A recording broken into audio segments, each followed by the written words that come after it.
시청자 여러분 안녕하십니까? 주말에 만나는 특별한 만남 강연재 변호사 나오셨습니다. 안녕하십니까? 네, 안녕하세요. 예. 그 살다 엊그제는 희한한 소리를 들었어요.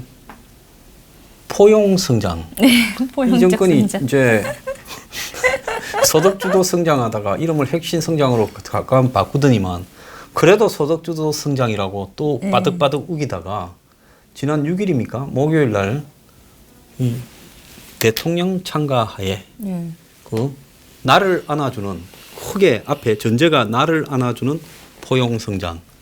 그래서 아이고, 제가 그걸 보면서 왜 저 사람은 나는 안 안아주고 맨날 팽개치면서 누구를 안아주려고 나를 안아주는 이렇게 말을 하지? 모르겠습니다. 저는 뭐 솔직히 이제 정치적 어떤 색깔이나 당을 떠나서 뭐 제 개인의 성향이랄까 그런 시선으로 봤을 때는 저한테 또 저같이 저에 동조하시는 분들도 꽤 있을 것 같긴 한데, 그러니까 그 국민들 입장에서는 하루하루가 현실이잖아요. 예, 정부라든지 정책, 뭐 고위 관료들, 뭐 높으신 분들 하고 아무 상관없이 나의 현실을 하루하루 살아가는 대다수의 국민들 시선에서는 무슨 미사 여구 같은 거 좀 안 썼으면 좋겠어요. 차라리. 응?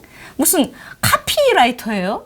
그러니까 정부가 카피라이터도 아니고 뭐 탁현민 이런 분이 뭐 최고의 무슨 기획가라느니 뭐 이런 말 쓰는데, 저는 정부에 계신 분들이 주요 요직에 있는 분들한테 기획가니 광고 전문가라는 등 뭐 이런 표현 자체가 저는 욕이라고 생각해요. 비판으로 들어야 돼요. 뭘 기획하고 뭘 포장하고 무슨 광고 문구처럼 나를 포옹하는 무슨 포용성장, 내 삶의 질을 높이는 다 필요 없는 얘기라는 거예요. 그 옛날에 얼마 전에도 그 저출산 대책을 위해서 획기적인 걸 내놓는다 하고 내놨었잖아요. 그때도 뭐 패러다임을 완전히 바꿨다 이러면서 출산 자체를 장려하는 게 아닌 그 출산의 대상이 되는 그 부부들의 삶의 질을 높이는 식의 방향으로 완전히 패러다임을 전환했다.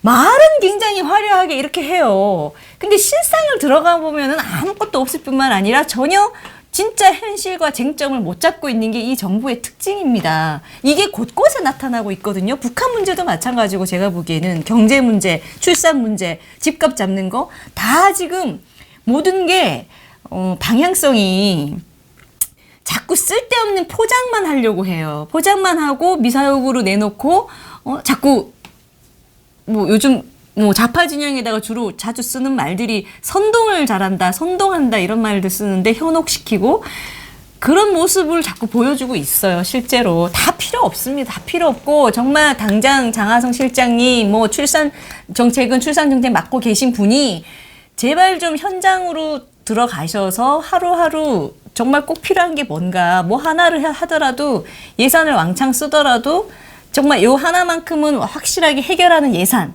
요거 하나 해결하겠다, 예산 얼마 써서 하겠다, 그렇게 좀 콕콕 집어가지고 현실에 맞게 실속 있게 좀 나라 운영을 했으면 좋겠다는 그런 게 들어요. 이제는 뭐 내 삶, 뭐 포옹, 뭐 아름다운 박원순 시장님까지 이제는 현장 체험 한다 그러면서 옥탑방 한 달 살질 않나, 내가 장애인 돼가지고 직접 체험한다 그래서 장애인 체험 24시간 한다고 하지 않나, 이런 것들이 정말 좀 지겹고 굉장히 위선적으로 느껴집니다. 죄송한 얘기지만 그거는 제가 봤을 때 뭐 연예인이나 진짜 그런 포장을 해야 되는 그런 위치에 있는 사람들이 하는 거죠. 실제로 서울시장이나 대통령이나 당장 하루하루 대한민국의 문제 해결을 하셔야 되는 분들 아닌가 싶어요. 그러라고 그분들께 다 월급 주고 있는 거고 기대하고 있는 건데 좀 그런 쓸데없는 것에는 좀 정신력을 분산 안 시켰으면 좋겠다는 저는 바람이 또 원래 제가 너무 딱딱한 건가요? 아니 딱딱해요. 근데 내가 이렇게 끼어들 타이밍을 좀처럼 못 찾는 사람이 아닌데 강 변호사한테만 황장수가 잘 못 끼어들고 있다 이런 이야기를 해요. 뭐 괜찮아요. 그러면 저도 좀 쉬면서 하면 되니까. 아, 갑자기 원래, 포용 이런 단어 떠들으니까 제가 갑자기 원래 싫었던 게 나와요. 사이비 교주들 앞에 가면 옆에서 이제 막 바람 잡는 이런 사람들이 있습니다. 교주 나타나기 전에 미리 막 샬라샬라 하는 친구도 있고. 이벤트를 잘하는 그러면서 그런 막 거 있죠. 불도 끄고 뭐 예, 빛가 예, 번쩍하게 예. 음악도 쿵쿵 예, 하고 그쵸. 밴드도 때리고 그래가 믿습니까 하고 교주 나와서 이러면 믿습니다 이러지요. 의상 같은 것도 예. 막 이렇게 하고. 그런데 이제 보니까 돈만 맨날 뺏어가고 나한테는 복도 없고 뭐 암 걸렸고 뭐 돈은 다 갖다 바치고 이래가지고 이제 감정이 격화되면 믿습니까 하면 넌 절대 안 믿는다 이러거든요. 그러니까 이정근이 초반에 전부 자기한테 홀려 있을 때 벌써 와이사스 입고 그냥 테이크아웃 커피를 하나 뜨면 셔츠 왜 저 사람들은 커피 잔을 갖다가 재활용하지 않고 저렇게 테이크아웃 커피 잔을 청와대에서 들고 다니냐 한 컵 한 개씩 들고 다니다 이래야 되는데 그리고 또 무슨 김정숙 씨가 나와갖고 뭐 집에서 있는 원피스 바람으로 이렇게 잘 갔다 오세요 이러면 야 참 진짜 소박하고 아름다운 부부애다 이러는데 이제 감정이 격화되면 속으로 치열하고 있네. 아유, 우리가 뭐 너가 집안사 보려고 그러니까 궁금했나? 그 이래 되는 말씀이죠. 거예요. 예, 아이 그런 거 더 이상 필요 없다는 그러니까 거죠. 딱 이 쇼맨들이 운영자에 맞게. 이렇게 사람들이 기분이 좋을 때는 감성인데 이제 기분이 살 나빠지면 그게 감성이 한자가 딱 캐기 때부터가 감정이 돼버린 거예요. 그러니까 이제는 뭔 짓을 하면 할수록 감정적으로 바라볼 수밖에 없는데 근데 우리는 더더욱 기분의 문제가 아니라 현실이 조금 여유가 있으면은 모든 게 좋게 보이고 예쁘게 포장한 게 포장한 그대로 예쁘게 보일 수도 있고 뭐 좋은 게 좋은 거지 이렇게 갈 수 있어요. 근데 현실이 팍팍해지고 힘들어지고 그것이 또 국가의 주요 정책에 따라서 또는 어떤 국가의 책임 있는 어떤 실정으로 인한 것이다 싶으면 이게 완전히 그냥 분노만 가득 차거든요. 그리고 그 분노할 권리가 있죠. 국민들은. 아니 그럼 저 같은 사람도 그냥 뭐 열심히 일만 했어. 정말 워커홀릭이라는 이야기를 들으면서 옳은 이야기를 전달하려고. 근데 온 언론들을 저거가 의용으로 만들어가지고 한마디로 문비어 청강한 브로그에서 사람들이 환멸을 느꼈어. 나는 그냥 내 유튜브를 했을 뿐이요. 맞아요. 근데 많이 보러 유튜브까지 오셨어. 또. 예? 그런데 그걸 갖고 막 온 프로를 동원해가지고 작은 무슨 가짜 뉴스에다가 국민을 현혹시키고 어쩌고부터 배를 벨 짓을 다요. 근데 유튜브를 지금 그것도 욕하는데 앞장섰던 변호사를 견제하려고. 뭐 최강욱인가를 청와대 공직기강 비서관으로 됐고 내가 그래서 염장을 지르나 저자들이 그렇게 생각을 했는데 와 나는 포용 안 해주고 문바들만 포용을 해. 나는 그렇게 느껴요. 강 변호사는 포용을 좀 해주는 겁니까 정권이? 저는 뭐 아무것도 아니니까요. 아무것도 아니고 말 나온 김에 그 최강욱 변호사님 공직기강 비서관 가신 거죠? 갔죠. 벌써 갔죠. 그럼 발령 내면 바로 가요. 뭐 제가 본 걸로는 뭐 본인이 뭐 수락하지 않을 거다 이런 그거는 아닌 건가 보죠? 예. 간 건가? 그걸 보면서 저는 솔직히요 다른 거 다 떠나고 뭐 정치적인 거 다 떠나서도 그 지금 문재인 정부가 참 그 작은 속내가 참 작은 분들이다라는 생각을 솔직히 감히 드립니다. 뭐냐면 본인들도 야당일 때 얼마나 비판적 시각에서 정부나 대통령을 많이 봤습니까? 이 권력이라는 것이 얼마나 잘못 사용되고 권력자가 삐뚤게 마음 먹으면 얼마나 부정한 방향으로 가는지 본인들이 많이 인식해서 그렇게 비판하고 하셨을 텐데 공직기강 비서관 같은 것을 청와대에 두는 취지는 잘 아시죠? 누구나 다 아는 거잖아요. 특히 문재인 대통령 법조인 출신이시잖아요. 이제 기본적으로 청와대 안에서 껄끄러운 사람을 두는 거예요. 껄끄러운 사람. 늘 우리를 감시하는 사람. 만만하지 않은 사람. 우리가 어떻게 꼬실 수 없는 사람. 그런 매의 눈을 가진 사람을 당장은 싫지만 이것이 우리 내부를 깨끗하게 해줄 수 있고 우리를 늘 조심하게 하는 그런 어떤 정화 기능이 있는 그런 것이다 라는 생각에서 싫지만 더 궁극적으로는 정부가 잘 되기 위해 그 권력이 쉽게 빠진 어떤 마의 유혹에 빠지는 것을 막아주는 장치처럼 그렇게 세우는 거다라고 생각해서 싫은 걸 하는 거 하는 거예요. 싫은 사람을 쓰는 자리라고 저는 생각을 합니다. 그런데 한창 최강욱 변호사님 나오는 방송을 제가 뭐 자주 본 것도 아니고 뭐 방송 자체를 자주 보지는 않았지만 한번 같이 방송을 한 적은 있어요. 외부자들이라는 곳에서. 이분만큼은 제가 봤을 때는 철저히 문재인 정부 좌파 진영의 코드가 확실히 맞춰져 있는 분이에요. 이분은 공직 기강을 어떻게 보면 청와대라든지 그 본인과 한솥밥을 먹고 있으면서도 잘못된 걸 바로잡는 그런 시선에 서 있는 사람이 절대 저는 아니라고 봤고, 오히려 모르겠어요. 어떤 역할을 하실지. 그러니까 제가 봤을 때는 이 공직기강, 이분이 맡은 공직기강의 그 공직의 대상이 문재인 정부 친화적인 그런 공직자들이 아니고 혹시라도 남아있을 전 정부 내지는 앞으로 점점 발생할 수 있는 문재인 정부의 반기를 든다든지 쓴소리를 한다든지 좀 반대 입장을 고집하는 어떤 뭐 소신 있는 다른 공무원들이라든지 이런 분들을 겨냥한 지금 공직기강을 말하는 건가 이런 생각이 들 정도로 대놓고 코드 인사를 공직기강에 세우는 이런 식의 행동은 저는 문재인 정부를 오히려 죽이는 행보라고 저는 생각을 합니다. 그 공직기강 비서관 중에 역대 유명한 사람 하나 있잖아요. 조홍천이라고. 그렇죠. 박근혜 정부의 그 공직기강 비서관으로 있으면서 그때 이제 그 3인방 찌라시 계속 부분에 감사하고, 예, 감사하고. 박관천이가 그 보고 올리고, 공직기강 밑에 예. 있던 박관천이 그 경찰이었지 않습니까? 경정이 그걸 갖다가 이제 보고를 해서 그걸 갖고 이제 하다가 잘리게 되는 그러면서 민주당에 가서 지금 예. 국회의원 하잖아요. 예, 예, 예. 그래서 공직기강이라는 거는 사실은 조홍천이 무슨 보수 쪽에서 봤을 때는 지금 뭐 욕을 많이 하겠지만 사실은 공직기강은 돌아가는 이야기 중에 있는 대로 청와대 공무원이 예를 들어서 3인방이 그렇죠. 강남의 어떤 식당에서 만난다거나 뭐가 있다면 그것이 루머라도 있는 대로 위에 보고를 하고 그렇죠. 예. 그래서 그걸 갖다가 또 조사한 예. 결과를 예. 있는 대로 그 일 수용하고 하라고, 하라고 예, 하는 그 거기 자리를 맡긴 때문에 거니까. 근데 그거에다가 천하에 시키지도 않았는데 자발적으로 그냥 정권을 찬양해 대던 사람을 갖다가 공직기강 비서관으로 발령을 해서 뭘 할 건가 저는 걱정이 돼요.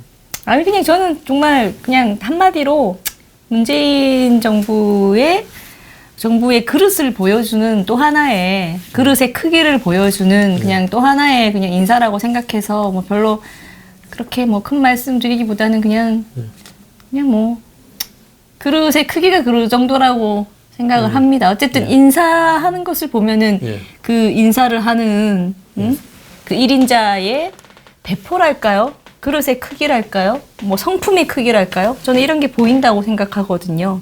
그리고 전 정권의 특별감찰관 이석수를 국정원 기조실장에 얼마 전에 발령을 했어요. 그러고는 이석수는 전 정권에서 생기는 권력 핵심, 그러니까 이 차관급 이상 공직자와 청와대의 차관급 이상 공직자를 감찰하는 역할을 이석수가 하게 된 거 아닙니까? 그런데 이석수가 그 부분을 조금 열심히 하려 한다고 그렇게 이제 이렇게 잘렸다가 이 사람이 이 현 정권에 또 국정원 기조실장으로 갔어요. 그래서 사람이 하나에 반대하는 것까지는 옳았고 양심적일 수 있는데 그렇다고 반대편에 붙어서 또 거기서 또 거기에 자리를 권력기관에 차지해서, 가는 예, 것도 권력에 웃기기는. 붙어서 근데 가는 것도 문 정권이 법에 지금 코미디입니다 한마디로. 현행법에 보장되어 있는 특별감찰관 자리를 임명을 안 하고 있어. 그 특별감찰관은 문재인의 직계 가족과 예, 아주 그런 가까운 사람들 친척 예. 그리고 청와대의 이 수석급 이상의 비리들 합치면 한 2, 30명을 감시하는 그런 자리예요. 근데 그런 자리에 특별감찰관을 발령을 안 하고 있어 이 정권이. 특별감찰관 제도를 완전히 무력화시키고 있어. 얘긴데요. 좀 웃기다. 현행법에 야당까지 합의해서 박근혜 정부 때 대선 공약이기도 했지만 야당도 주장을 했어요. 그 여야가 합의를 해서 법을 통과시킨 특별감찰관 제도를 지난 정권에 이석수가 그렇게 해서 했다면 이번 정권에도 또 해야 될 거 아닙니까? 예. 나를 감찰하라고. 근데 임명을 안 하고 있어요. 어떻게 봐요? 이런 거는 그러니까 진짜 이거 다시 한번 이걸 좀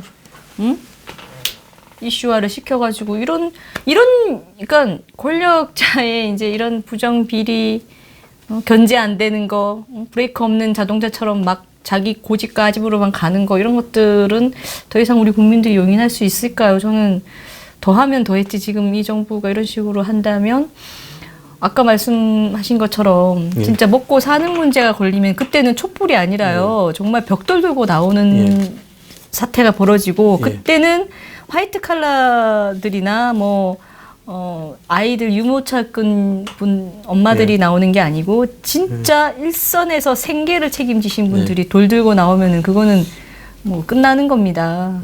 그런 상황까지 정말 안 갔으면 하는 바람이 갑자기 듭니다. 근데 그러니까 그게 왜 중요한가 하면 지난번에 장하성이가 국민연금 기금운용본부장을 자기가 한 명을 물색해가 내정을 통보를 했다가 안 됐잖아요. 그러면 특별감찰관이 뭘 해야 되는가 하면 맞습니다. 그러니까 특별감찰관의 그런 감사 일. 대상이 그런 일이에요. 그런데 주변인들이 뭔가 부정하게 하는 것에 대해서 근데 특별감찰관이 없어. 아직도 지금 3명 후보 정해놓고 아직도 발표 못하고 있는데 그런데 그런 일들을 하는 특별감찰관 자리가 무력화돼 버렸다는 거 이건 문제가 크지요. 그렇죠. 자 그런데 그제 문재인 그 저기 뭡니까 행사장에 뭐 포용 승장을 이야기하는 행사장에 그 이렇게 긴 책상들이 있는데 그럼 돌아가면 될 건데 또 대통령 동선을 안내하는 사람이 있는데 거기에 모서리에 선인이 케이블이니 무슨 방송중계에서 차다로 있는데 그걸 갖다가 다리를 번쩍 들고 넘어가려고 하고 참모들은 그걸 갖다가 강제로 벌리고 끼어가지고 있는 장면이 언론에 보도가 됐어요. 왜 저런다고 봅니까? 저도 그 사진만 봤는데 네. 저는 처음에 뭐 하는 사진인가 했었어요. 그 저는 그 혹시나 뭐 잘못돼서 대통령이 그 나갈 수 있는 통로가 막혀서 저렇게 하신 건가 싶었거든요. 그건 아닌가 보죠. 아니, 그런 행사는 이 대통령 통로를 막을 리가 없죠. 초 단위로 대통령 동선을 안내하고 그다음에 그림 같은 걸로 해서 동선을 다 소개하고 다 돼 있는데 그러면 이렇게 안내하다가 이제 자기 자리로 돌아가려고 하는데 그걸 둘러가기 귀찮다고 그렇게 중간에 이걸 칸을 벌려가지고 가려다가 대통령이 끼어가지고 다리를 번쩍 들고 있는 모습을 국민 앞에 노출시켰는데 그러다 보니까 이제 말하기 좋아하는 사람들이 저는 그렇게 생각 안 합니다만은 치매설이다. 심지어 직진 치매다. 뭐 이렇게 이야기를 하기도 하는 거예요. 근데 앞으로만 쭉 가는 사람도 있는데 죄송합니다. 그날 좀 이상하지 않던가요? 아니 이게 진짜 우리가 근데 농담으로라도요. 예, 그 알츠하이머 병이라고 하잖아요.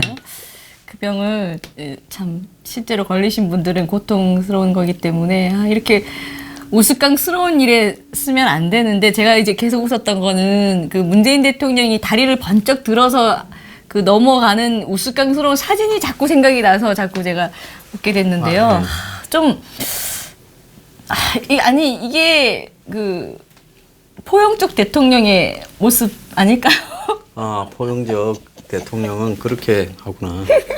참. 그래서 그날 포용승장을 논의하는 자리에 정말 누구 급히 안아줄 사람이 하나 앞에 있어가 마음은 급한데 앞에는 이렇게 이 책상들이 막고 있으니 그런데 중요한 거는 대통령이 그걸 뛰어넘으려면 대통령한테 옆에 그쪽이 아닙니다. 가시면 안 됩니다. 이거 막아서고 이렇게 간다고 해야 될 건데 같이 벌리고 있어. 그 옆에서 청와대 그 높은 분들이 대통령이 넘어가도록 책상을 갖다가 이렇게 벌리는데 그게 기니까 쭉 연결돼 있으니까 30cm밖에 안 벌어졌는데 그래서 그걸 또 삐집고 들어가는데 거기에 선이 또 케이블이 많이 있어가 다리를 들어야 통과. 그런데 중요한 거는 그렇게 넘어가다가 책상 모서리에 있는 이런 여기 부딪혔어요? 이런 데다가 혹시 그 자리에서 대통령 엉덩이라도 찢어지면 예? 그 뭔 일이 날 거예요. 안 그러면 또 이렇게 쭉 들다가 바지 가운데가 타져버린다든지.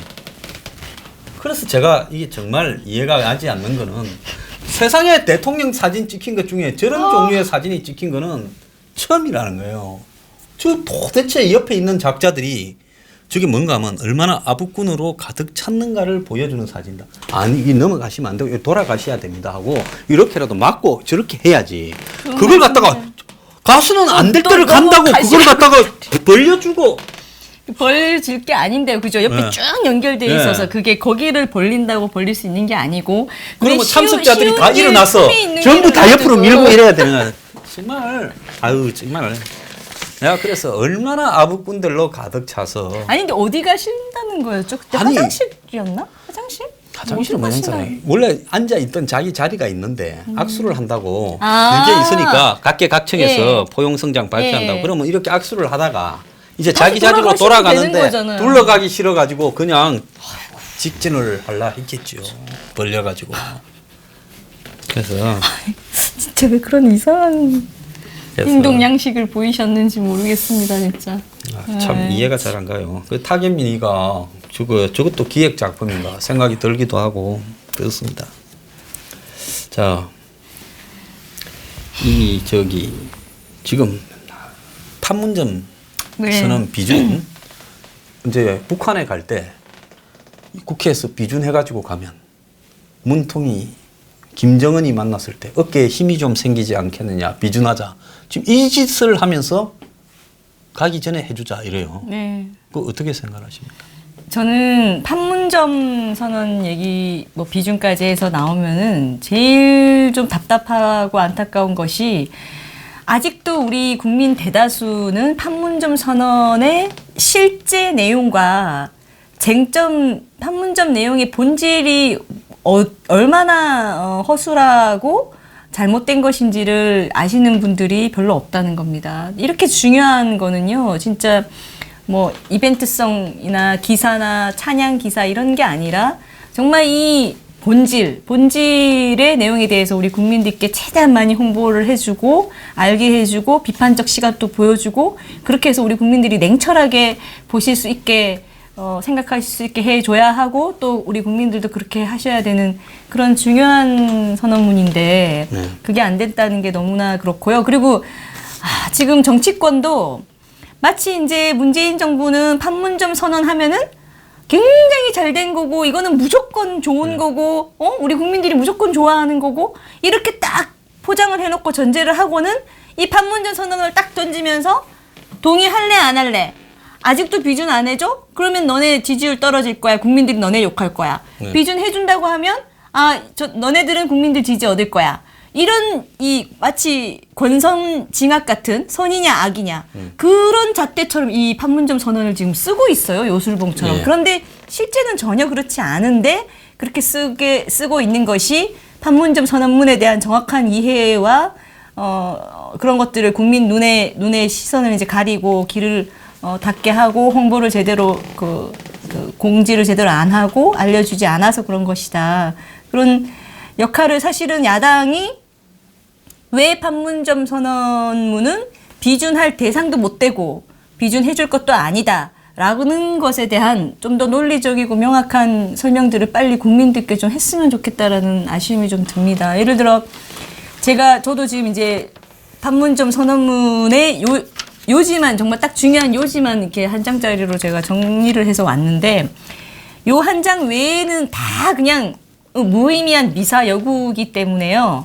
뭐 비준 자체가 필요도 없고 그리고 이 비준이라는 것이 하는 이유가 어쨌든 국가가 국가 간의 어떤 합의를 했을 때 이것이 국내에서도 허용되는 것이 되려면 법률화가 돼야 되거든요.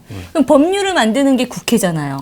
그러니까 역시나 국회가 동의를 해줌으로써 법률화를 시켜주는 겁니다. 그러면 이제 그 합의된 국가 간의 내용을 가지고 우리 정부가 법률에 있는 것이 돼버려가지고 합법적으로 하는 거거든요. 그리고 저쪽에도 합법적으로 요구를 할 수가 있고. 그런 일종의 국가 간의 계약서고 그거를 국회가 동의해주는 것이 비준이고 동의를 해야 이제 법률처럼 효력이 있다. 이건데 문제는 지금 이 판문점 선언 내용 자체를 보면요. 계약이라고 할 수가 없어요. 그리고 계약이라고 한다면 정말 우리 대한민국에만 의무가 있는 저쪽에다 우리가 요구할 권리는 별로 없고 저쪽에서는 어떤 법적인 의무가 없는 그런 내용으로만 돼 있는 그러니까 권리는 없이 의무만 있는 계약서를 가지고 와가지고는 빨리 동의 안 해준다고 하는 거거든요. 만약에 이 내용을 안다면 우리 국민들 상당수도 동의할 수 없을 겁니다. 근데 그렇게 되어 있지 않고 막 상호간에 굉장히 좋은 내용으로 담았으니 이거는 해줘야지 이런 식으로 접근하는 거는 아주 잘못된 방식이에요. 당장 보더라도 우리나라 남북 쌍방의 남과 북이 쌍방이 상주하는 남북 공동 연락 사무소 개성에 설치하기로 돼 있죠. 네. 이런 내용. 그다음에 각계각층이 참가하는 민족 공동 행사를 계속 하자고 해요. 아까도 말씀드렸다시피 비용 문제입니다. 비용 문제. 결국 남한이 비용을 많이 부담할 수밖에 없는 구조죠. 그다음에 동해선, 경의선, 철도, 도로들을 연결하고 현대화한대요. 또 비용 문제예요. 그리고 북한에다 해주는 거죠. 이런 부분들도. 그다음에 일체의 적대 행위를 중지하자고 하면서 당장 우리만 5월 1일부터 군사분계선 일대의 확성기 방송과 전단 살포를 비롯한 모든 적대 행위를 중지하고 그 수단까지 완전히 철폐한다. 이거 우리나라만 해야 되는 우리나라 의무에 대한 것이고 이미 이 5월 그때경에 확성기를 완전히 기반 시설까지 다 우리가 무너뜨렸어요. 없앴어요, 스스로. 그다음에 비무장지대를 평화지대로 만들자. 그다음에 또 서해 북방 한계선 일대를 평화수역으로 만들자. 응? 서로 어로 활동하게 하는 거다. 그다음에 단계적으로 군축을 실현해 나가자. 군 모든 것들을 축소시키는 거죠. 그다음에 정전 협정 체결 65년이 되는 올해 종전을 선언하자. 정전 협정을 평화 협정으로 전환하자. 이게요. 이 내용만 제가 지금 말씀드린 것만 보면 우리가 다 하면 되는 거예요. 우리 대한민국만. 대한민국만 용인하고 다 들어주고 돈 대고 해주고 하는 것들만 지금 잔뜩 얘기가 되고 있다고요. 그러면 북한은 뭐냐? 북한이 비핵화와 관련돼서 하는 말은 딱 한두 문장에 불과한데요. 뭔지 한번 들어보십시오. 완전한 비핵화를 통해 핵 없는 한반도를 실현한다는 공동의 목표를 남과 북이 확인하였다. 이게 뭐냐는 거예요. 공동의 목표를 확인했대요. 남과 북이. 그 다음에 북측이 취하고 있는 주동적인 조치들이 어떤 조치들인지는 전혀 언급 없는 거는 뭐 잘 아실 겁니다. 그냥 북측이 취하고 있는 주동적인 조치들이 한반도 비핵화를 위해 대단히 의의 있고 중대한 조치라는데 인식을 같이 한다. 아니, 뭔지는 모르겠지만 남과 북이 북측이 취하는 어떤 주동적인 조치가 한반도 비핵화에 굉장히 의미 있고 중대한 조치라는데 인식을 같이 한대요. 그리고 앞으로 각자 자기의 책임과 역할을 다하자. 이렇게 돼 있어요. 이거는 국가 간에 이루어질 수 없는 계약서예요. 이런 식의 계약을 국회 비준까지 받아서 법률 효력까지 발생시켜서 의무를 이행하겠다고 하는 나라는 전 세계에 단 한 군데도 없을 겁니다. 그러니까 우리 대한민국과 북한이 맺은 이걸 합의서고 계약서로 본다면 철저히 우리의 의무만 존재하는 계약서를 지금 들고 온 거예요. 그러면 이런 식의 계약서는요, 말 그대로 선언문으로만 그치면 되지 국회가 동의까지 해줘서 법률 효력까지 생기면요, 우리만 이 법률 효력 생긴 계약서에 따라 다 해줘야 되는 거예요. 근데 요구할 건 없어요. 요구할 만한 내용이 아예 없기 때문이에요, 북한에. 이런 터무니없는 계약서 들고 와서 도장 찍으라고 하는 것에 대해서 우리 국민들이 좀 잘 아셔야 하고, 그렇다면 방법은 뭐냐. 이 판문점 선언은 말 그대로 양자 간에 정상들이 만나서 좋은 취지로 그래도 선언을 한 것으로 그냥 두는 겁니다. 우리가 여기에 계약서 효력을 부여할 이유가 없어요. 우리 의무밖에 없기 때문에. 선언으로 두고 앞으로 또 만난다면서요. 평양 가서도 만나고. 그때 갈 때는 우리의 의무와 동시에 우리의 권리, 북한에 우리가 뭘 요구하고 그것도 역시 시한이 있어야 될 겁니다. 언제까지 북한이 비핵화를 위한 조치, 무슨 북한이 하는 조치들이 굉장히 의미 있고 중대하다는데 인식을 같이 한다. 이딴 말은 필요가 없고요. 어떤 조치들을 언제까지 단계적으로 할 것인가에 대한 권리 조항이라고 할 만한 것들을 좀 받아오시면 그거는 누가 동의를 안 해주겠어요. 국회에서. 그러니까 남북 간의 계약서라고 할 만한 이제 2단계 정말 오리지널로 효력이 있고 북한의 비핵화 의무를 규정하고 있는 그런 계약서를 받아와서 국회에다가 던져야 한다. 그때는 이유 없이 국회가 동의를 해주지 않을 리가 없는 것이고 그렇거든요. 그렇기 때문에 지금 판문점 선언문은 굉장히 인식 자체가 지금 너무 잘못돼 있어요. 그래서 이거 한번 제대로 전문 때리면 나와요. 판문점 선언 전문 때리면 나오니까 이 방송을 듣는 분은 그 전문을 한번 읽어보길 바라고요. 집안에 자식한테 어떤 사업을 물려줬는데 자식이 뭐 새로운 이 사업장을 하나 연다고 임대 계약을 아마 이렇게 해가 오면 아이고. 그 길로 아마 찢어버리고 뺨을 한 대대 때릴 겁니다. 한번 보세요. 아주 핵심적인 거. 저는 이해가 가지 않는 부분이 있는데요. 다른 거 다 떠나가. 올해에 종전을 선언하고 정전협정을 평화적으로 전환하며 이렇게 돼 있습니다. 남북 미중 4자 회담 개최를 한다. 올해. 그러면서 비핵화에 대해서는 그게 없어요. 아니. 완전한 비핵화를 위한 핵 없는 한반도를 실현한다라는 공동목표. 그러면 확인할까? 만약 유예대로 하면 올해 안에 완전한 비핵화를 위해서 북에 있는 모든 핵을 포함한 이 한반도 비핵화를 추구한다 해야지. 위에는 한다 해놓고는 밑에는 목표를 확인하였다 이렇게 해요. 그 다음에 위에 보면 개성공단에 연락사무소를 설치한다 이래 돼 있어요.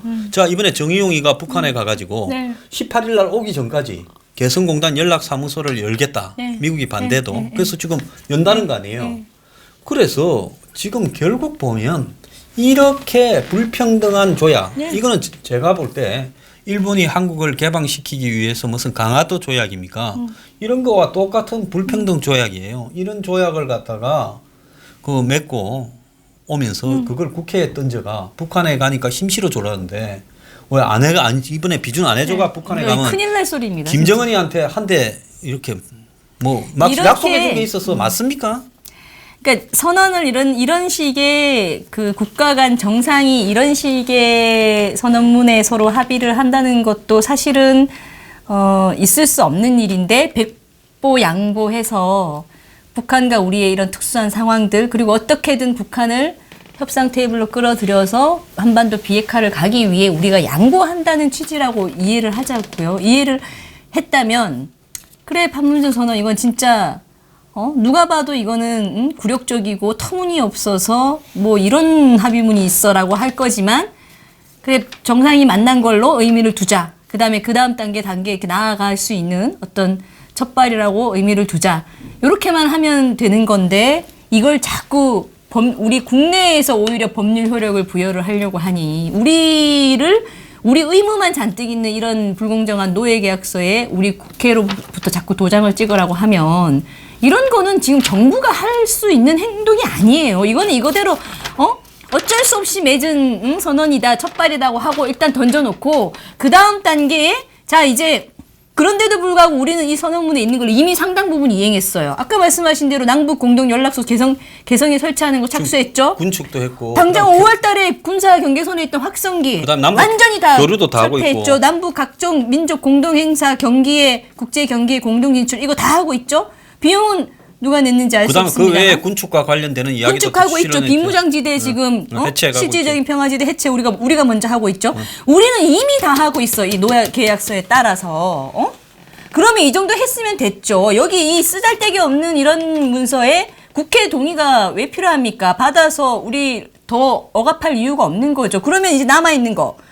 단계적 군축 실현을 계속해 나가고 정전협정체계 65년이 되는 올해 종전을 선언하는 것까지 우리 스스로 우리한테 의무를 강력히 부여시키기 위해서 우리 보고 지금 국회한테 도장을 찍으라는 얘기를 하는 거예요. 그다음에 그러니까 안 된다는 거예요. 그러니까 북한한테도 우리가 어떤 요구를 할 수 있는 구체적인 이행 문건이 이제 받아오라는 겁니다. 그걸 받아와야지 국회가 동의를 해주고 상호간의 의무가 되는 거 아니에요. 제가 좀처럼 끼어들지는 못하는데 이게 그 변호사 나오셨으니까 이제 법률적으로 하나씩 헌법에 보면 대한민국의 영토의 범위가 어디까지 돼 있습니까?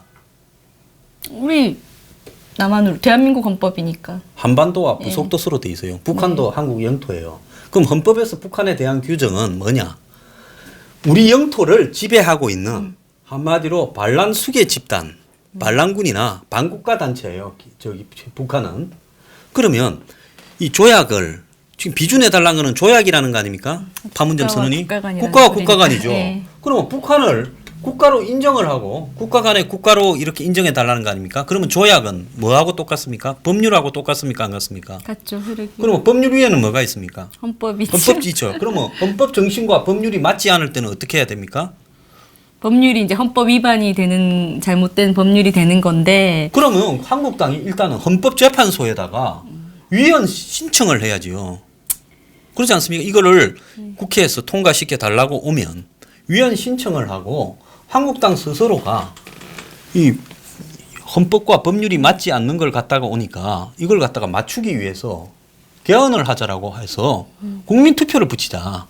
여기에 대해서 국민들이 동의하는가? 이 매우 중요한 국가의 안위에 관련되는 사항은 국민투표를 붙일 수 있잖아요.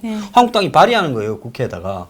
그래서 헌법의 정면으로 위반되는 사안을 가지고 이걸 갖다가 지금 이걸로서 한국이 이 헌법이 만들어진 이래 간첩들을 잡고 통진단도 해상하고 이렇게 해왔는데 그 반국가 단체와 국가와 국가 간의 조약을 맺어가지고 그걸로 법률을처럼 이걸 조약을 비준해달라고 이야기를 하면 이거 만약에 비준해버리면 헌법하고 법률이 불합치가 되는 사태가 발생하잖아요. 그러면 이런 문제가 사소한 게 아니라 굉장히 중요한 문제. 헌법을 고쳐서 북한은 국가다라고 하든지, 예?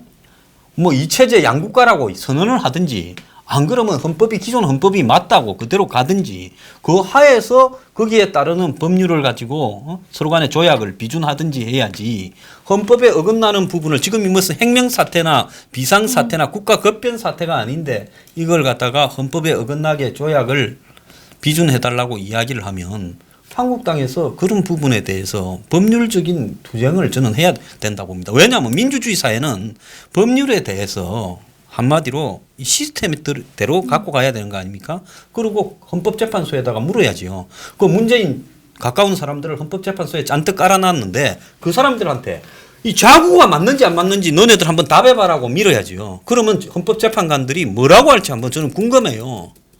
그렇게 하고 이걸 갖다가 개헌하자고 그래서 던져서 헌법재판소의 결과에 따라서 그렇게 밀어붙여야 된다 이런 생각을 합니다. 좀 그런 필요가 법을 따지는 것도 필요하다고 보지 않습니까? 맞습니다. 네, 헌법 같은 경우에 이제 그 영토 자체는 그렇게 하고 있어서 우리 그 사법시험 공부할 때도 그런 내용이 많이 나와요. 이걸 어떻게 해석할 것인가. 그러니까 현실과 법의 괴리인 거죠. 현실적으로는 우리 영토를 우리가 마음대로 못 쓰고 있잖아요. 북한 지역이. 그리고 유엔에 가입돼 있는 거고. 그러니까 헌법이 어떻게 보면은 이상을 적어 놓은 거죠. 한반도 전체는 다 우리 대한민국 거야. 북한 게 아니라 대한민국 거고 북한은 잠시 수레집 집단이다. 이제 이렇게 하는 이상을 써놓은 거라서 약간 현실과 맞지 않은 영역이다라는 걸 전제하는 것이 이제 학계 분위기이긴 해요. 이건 뭐 어쩔 수 없는 거다. 그렇지만은 지금까지 거기에 딱 떨어지는 위법 사항을 가지고 한 일은 없었지 않습니까? 유엔 가입하는 거야. 국내 법의 범주를 넘어선 부분이니까 그렇죠. 그렇다 치고. 그러니까 우리나라에서 북한 문제를 적용하려면 네. 법적인 부분도 정리가 돼야 되고 거기엔 또 국민적 합의도 있어야 한다. 뭐 이렇게 볼 수는 있습니다. 근데 네. 워낙 뭐 대부분 문제가 막 지금도 그렇지만 뭐 좀 주묵구식으로 지금 막 되고 있어서 근데 하여튼 정말 심각한 것은 이런 식의 그러니까 아무리 북한하고의 물론 뭐 평화적인 어떤 모두 다 중요한 건 맞는데 적당히 해야 되는 거죠. 그리고 일을 정말 제대로 되게 하려면 단계 이제 진행을 해야 될 거 아닙니까? 그러면은 1단계는 이렇게 했다 치더라도 이걸 가지고 우리나라 국회에다가 들이밀면서 우리나라 국회에다가 우리나라를 우리나라의 의무만 있는 이런 계약서에 도장 찍으라고 하는 거는 저는 해서는 안 되는 행동이에요. 그러니까 비준을 지금 판문점 선언을 갖다가 비준을 오히려 반대하면은 나쁜 놈처럼 만들고 동의해 주는 게 착한 것처럼 얘기하는 이 상황이 저는 어이가 없습니다. 지금 이걸 비준해달라고 하는 것 자체가 나쁜 거예요. 지금 문정권 지지율이 과거처럼 무슨 80%라 이럴 때는 기가 죽어갖고 끌려다니면 몰라도 이제 뭐 많은 여론조사에서 반대가 더 많이 나오기도 하는데 그런 부분을 갖다가 야당이 주눅 들거나 프레임에 끌려간다고 그럼요. 하고 회피하고 도망가고 숨을 게 아니라 정면으로 헌법에 위반된다고 헌법과 법률 간의 관계들을 가지고 법적으로도 따지고 제가 볼 땐 개헌해서 하라고. 그래서 국민들이 여기에 찬성하는가 반대하는가를 물어보고 국민들 뜻에 따라서 만약에 국민 투표를 붙이고 국민 투표 뜻에 따라서 찬성하는 국민이 많으면 개헌하자. 우리도 동의해 줄게. 대신 반대가 많다면 이걸 판문점 선언에 대해서 반대가 많다면 그거는 지금 통과시키려고 하지 마라. 이렇게 해서 이걸 한국당이 국민투표를 물어보자라고 이야기를 저는 할 수 있다고 봅니다. 왜? 이거는 국가의 안위와 관련되는 핵심적인 상황이고도 불가역적이잖아요. 이 대목에서 판단을 정권이 하는 대로 따라가다가 잘못되면 이 나라의 안전이 위협받기 때문에 지금쯤은 물어야 된다. 그래서 한국당이 국민의 뜻을 물어서 개헌을 어떻게 할 것인지 정하자. 이렇게 치고 나가서 적극적으로 받아쳐야지. 이 이야기를 들고 오면 우리는 그냥 반대한다면서 그냥 머리 웅크리고 구석에 숨어가지고 혹시 제드 플레임에 그러면 반평하세요. 그렇게 해서는 안 돼요. 하면서 하는 거는 그다음에 이미 소신에 반하는 거죠. 그다음에 지금 이 표로 보면 저쪽에 동조해 준 사람이 156명이에요. 그러니까 바른미래당이 다 찬성한다 쳐도 본회의에서는 통과될 가능성이 많아요. 이제 이 외통위에서 11대 11인데 바른미래당이 2명이에요. 저게 요즘 아리까리하잖아요. 손학규나 뭐 하태경이나 하는 이야기들이 보면 그래서 바른미래당이 지금 믿을 수 없이 처신하기 때문에 한국당이 더 세게 나가야 바른미래당 안에 그래도 좀 양심이 있거나 보수 출신인 사람들이 확실하게 자기 의견을 표명할 수 있을 거라고 봅니다. 그래가지고 국회에서 국회의장이 이거 직권 상정 사항이 아니에요. 그러면 외통위에서 붙들고 늘어지면 직권으로 본회의에 상정해서 표결하자고는 못하거든요. 또 그러면 또 방법이 있는 게 필리버스터를 하면 돼요. 한국당 의원들이 가서 귀재기 차고 10시간씩 합법적으로 하게 돼 있어. 그러니까 180명이 안 되면 필리버스터를 할 수 있어요. 그래서 필리버스터를 해서 이번 회기에 통과시키지 못하도록 하고 내년 봄쯤 되면 문 정권이 이거 국회에 제출도 못하고요. 도망가기 바빠요. 그렇기 때문에 이번에 날려버리면 되는 거예요. 국회에서 막는 게 일단 현실적으로는 중요한데 막는 동력이 막을 수 있는 동력이 이렇게 내용을 정확히 알면서 강하게 이런 식의 것을 국회가 동의해주는 일은 있을 수 없다라는 강한 소신을 가지고 눈치 보지 말고 국민께 설득력 있게 계속 호소해야 합니다. 내용을 호소하고 왜 그렇게 생각하는지를 호소하고 그렇게 해서 국민들도 많이 지금보다 좀 더 많이 아시게 만들어서 그 동력과 논리와 그 당당함을 가지고 막아야죠. 그 방식은 뭐 구체적으로 뭐 아니 그러니까 옛날 같으면 민주당 같으면 어떻게 했을까? 각 지구당별로 이거 대회를 다 개최해서 그리고 이런 것도 그러니까 막 눈에 쏙쏙 들어오는 막 카드 뉴스 같은 거 선정적인 문구 딱딱 만들어가지고 쫙 뿌리잖아요. 그래서 전국의 각 당협이 그냥 이런 거였어? 이렇게 할 만한 지금 거. 무슨 당에 지역구별로 전부 당무가 감사한다며요. 그렇다고. 그거 할 게 아니라 군기 잡고 지금 무슨 내가 유리하게 미운 놈 쫓아내고 내 편 넣으려고 그거 할 게 아니라 한국당의 전 지구당별로 이걸 놓고 체육관 같은데 구청 이런 데 빌려가지고 구청 뭐 회관 같은 데 빌려서 국회 비준이 안 되는 이유를 당원들 다 나오라가 강연회 하고 그다음 길거리 연설도 하고 플래카드 내걸고 그다음에 지금 돌아온 올드보이들 무슨 뭐 홍준표 대표 오면요 딴 거 하지 말고 국회 비준 반대 투쟁에 나서라고 하세요. 그리고 김무성이 특히 뭐 요즘 뭐 하고 싶어서 안달이 난 황교안 전부 다 와가지고 우리 서로 대권 싸움 당권 싸움은 나중에 하자. 전부 돌아다니면서 이 판문점 선언 비준 반대에 앞장서서 더 박수 받는 열심히 하는 사람이 보수에서 더 지지를 받을 거 아니에요. 그렇게 해가지고 이걸 날리고 보자라고 해야지.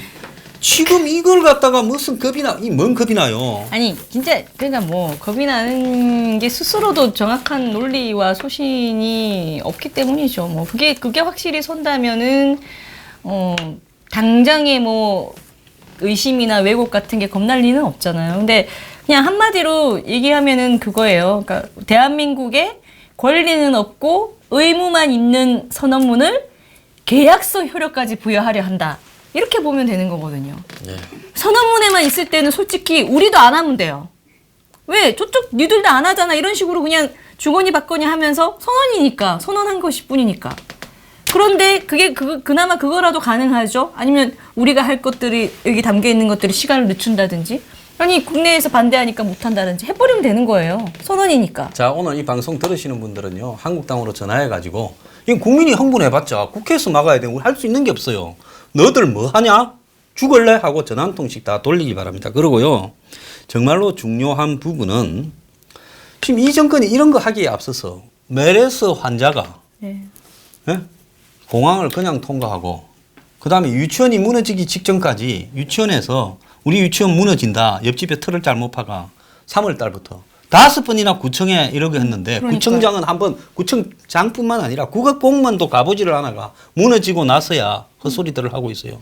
그래서 세월호 때 이 위기 관리 못했다고 박 정권을 몇 년을 지금 이렇게 있었잖아요. 그러니까요. 그리고 마치 해경이 큰일 날 뻔했어요, 일찍 지금. 출동하면 다 살리려고 떠들었잖아요. 네, 아찔합니다. 그런데 지금 어떻게 생각해요?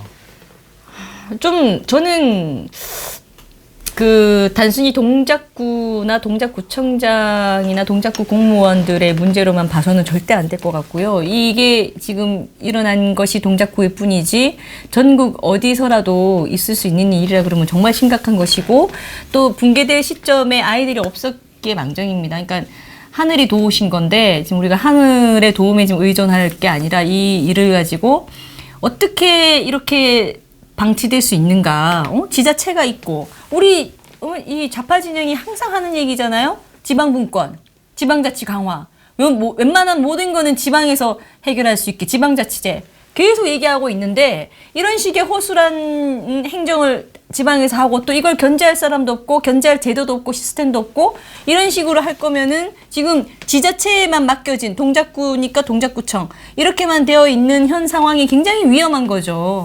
근데 어떻게 해서 보통 이제 그 동네 건설 현장이 있으면은 항상 민원이 많이 생깁니다. 그래서 구청이나 구 공무원들도 건설과 관련된 민원들은 딱딱 매뉴얼화가 돼 있어요. 흔히 있는 거기 때문에 새로운 게 아니고 어려운 민원이나 해결 못할 민원 같은 게 아니거든요. 거기에 딱 담당자와 내부 지침과 시스템이 다 있어요.